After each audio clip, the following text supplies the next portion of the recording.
Il y a deux principes philosophiques et politiques clés dans ce projet-là. C'est comment un bâtiment permet la relation et comment cette relation n'est pas fondée exclusivement sur des rapports marchands, mais c'est du rapport bénévole. Autrement dit, comment on crée un nouvel équipement qui n'est pas nécessairement public, qui n'est pas nécessairement privé, qui doit avoir une nature propre en tant que telle, et qui va faire en sorte que la population locale va vouloir aller, va vouloir rencontrer d'autres personnes pour rendre service et s'impliquer, s'engager. Donc ça, c'est vraiment la matrice de base. Après, on a tricoté autour. C'est-à-dire qu'il faut offrir un certain nombre de services. De quoi ont besoin les assos? Les assos, elles ont déjà besoin d'avoir une visibilité. Les assos, aujourd'hui, c'est un bureau chez un tel, c'est une location de temps en temps dans un espace de la mairie, pas très agréable toujours d'ailleurs. Et là, on se dit, eh ben, il faut que ce soit dans l'espace public. Donc on s'est dit, il faut créer ce lieu de rencontre qui soit un lieu connecté à la rue, connecté à la ville, dans lequel les associations vont se croiser.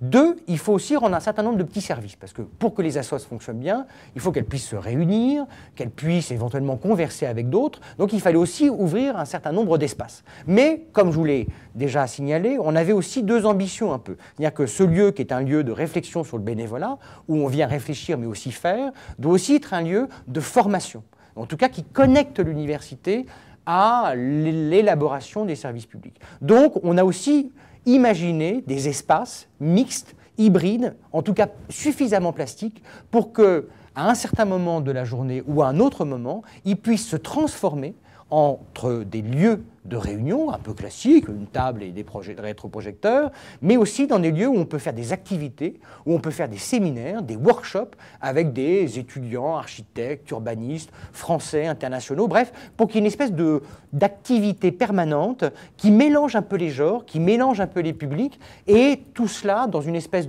d'intelligence du quartier et d'adéquation avec les besoins du quartier.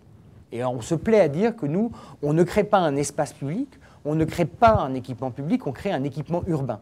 C'est-à-dire qu'on crée un espace banal dans lequel on va rentrer, sortir, on ne sait pas trop ce qu'il y a dedans, on ne sait pas trop ce qu'on va y trouver, mais en tout cas on est bienveillant lorsqu'on y accède, on ne demande pas de montrer patte blanche, on demande juste de comprendre un peu la philosophie du lieu, et en banalisant cet espace-là, en ne faisant pas un bâtiment public un peu glacial, et en se disant on va faire un espace qui est très local en fait, qui est très quotidien, comme un boucher sympathique ou, je ne sais pas moi, un hall de centre commercial. Sauf que là, on va rentrer dans ce hall et on va trouver des choses à faire.